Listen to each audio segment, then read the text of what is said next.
नमस्कार। आज हम ज़ीरोधा की काफ़ी अनोखी कहानी को थोड़ा गहराई से समझने की कोशिश कर रहे हैं।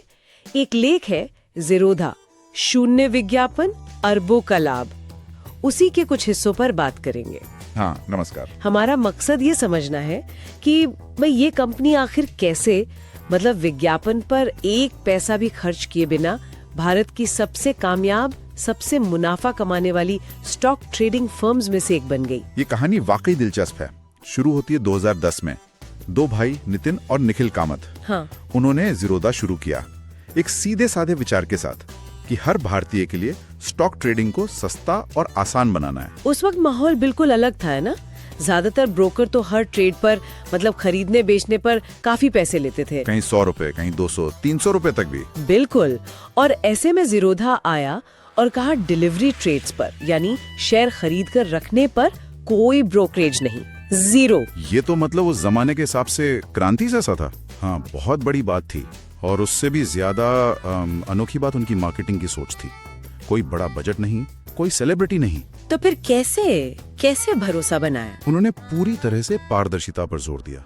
ग्राहकों के बीच जो बातचीत होती है, मतलब वर्ड ऑफ माउथ, उस पर भरोसा किया और एक बहुत ही साफ, आसान सा यूजर इंटरफेस दिया। हाँ, उनका प्लेटफॉर्म काइट तो काफी पॉपुलर है अपनी सिंप्लिसिटी के लिए। बिल्कुल। और सिर्फ ट्रेडिंग आसान नहीं बनाई, उन्होंने सिखाने पर भी बहुत जोर दिया। उनका वो जो वर्सिटी प्लेटफॉर्म है, हाँ, वर्सिटी मैंने भी देखा है, काफी अच्छा कंटेंट है। उसने तो हजारों, शायद लाखों नए निवेशकों को शेयर बाजार की एबीसीडी सिखाई। फिर काइट जैसा तेज प्लेटफॉर्म ट्रेडिंग के लिए और कॉइन म्यूचुअल फंड्स के लिए। तो मतलब एक पूरा इकोसिस्टम बना दिया उन्होंने। सस्ता भी, आसान भी और सीखने के लिए साधन भी। सही कहा। ये सिर्फ सस्ता होने की बात नहीं थी, ये निवेशकों को सशक्त बनाने की बात थी। ज्ञान दिया वर्सिटी से और फिर काइट और कॉइन जैसे टूल दिए उसे इस्तेमाल करने के लिए। और इसी भरोसे और शिक्षा ने शायद उनके लिए वो वर्ड ऑफ माउथ वाला काम किया। लोग खुद ही दूसरों को बताने लगे। एग्जैक्टली। जब लोगों को सच में वैल्यू मिलती है तो वो खुद ही उसके एम्बेसडर बन जाते हैं। और नतीजे तो हम देख ही रहे। कहाँ 2014 में सिर्फ कोई 70,000 ग्राहक थे। हाँ, बहुत कम। और 2023 तक आते आते 1 करोड़ से ज्यादा। ये ग्रोथ तो मतलब कमाल है। कमाल की ग्रोथ है। और सिर्फ ग्राहक नहीं, मुनाफा देखिए। वित्त वर्ष 2022 में उन्होंने करीब 2094 करोड़ का नेट प्रॉफिट कमाया। 2000 करोड़ से ज्यादा, और वो भी बिना किसी वेंचर कैपिटल फंडिंग के। मतलब कोई बाहरी बड़ा इन्वेस्टर नहीं। यही बात ज़ीरोधा को आज के दौर के कई बड़े फंडेड यूनिकॉर्न से बिल्कुल अलग खड़ा करती है।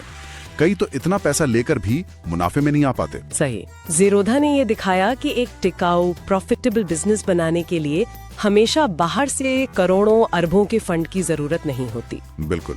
ये नितिन कामत की जो सोच है, उनका जो दर्शन है, उसे भी दिखाता है। क्या है वो दर्शन, मतलब मुख्य बातें क्या हैं? देखिए, उनका फोकस हमेशा ग्राहक पर रहा है। बेवजह का जो शोर शराबा होता है मार्केटिंग की दुनिया में, उससे दूर रहना और एक ऐसा व्यवसाय बनाना जो लंबे समय तक चले, टिकाऊ हो।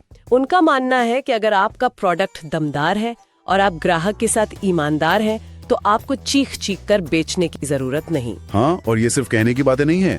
वो रेन मैटर के जरिए climate change, health, financial inclusion जैसे क्षेत्रों में काम करने वाले स्टार्टअप्स में निवेश भी कर रहे हैं। अच्छा, ये भी कर दें वो। हाँ, ये दिखाता है कि उनकी सोच सिर्फ अपनी कंपनी के मुनाफे तक सीमित नहीं है, वो एक बड़े इकोसिस्टम के बारे में सोचते हैं। तो अगर हम इस पूरी कहानी से कुछ मुख्य बातें, कुछ सीख निकालने की कोशिश करें तो क्या होंगी?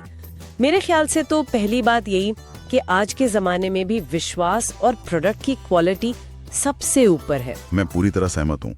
और दूसरी बात, इस पूरी हाइप और फंडिंग की दौड़ वाली दुनिया में सादगी और पारदर्शिता भी जीत सकती है। उन्होंने एक जटिल चीज, स्टॉक ट्रेडिंग को लिया और उसे आम आदमी के लिए सरल और सुलभ बना दिया। उनका वो ग्राहक केंद्रित रवैया और शिक्षा पर जोर, ये चीजें उन्हें बाकियों से अलग करती हैं। बिल्कुल। लेकिन यहाँ एक सवाल उठता है, क्या ये मॉडल, ये ज़ीरोधा का तरीका हर जगह काम कर सकता है, हर इंडस्ट्री में? क्या आज भी बिना बड़े विज्ञापन खर्च के इतना बड़ा बना जा सकता है? हाँ, ये सोचने वाली बात है। ज़ीरोधा की सफलता में शायद टाइमिंग का भी बड़ा हाथ था। मतलब वो सही समय पर बाजार में आए जब भारत में रिटेल निवेश बढ़ रहा था, लोग नए सस्ते टेक बेस्ड विकल्प ढूंढ रहे थे। बिल्कुल। टाइमिंग और बाजार की जरूरत दोनों ने साथ दिया। उनकी रणनीति बेहतरीन थी, लेकिन शायद उस वक्त की परिस्थितियां भी उनके लिए बहुत अनुकूल थीं।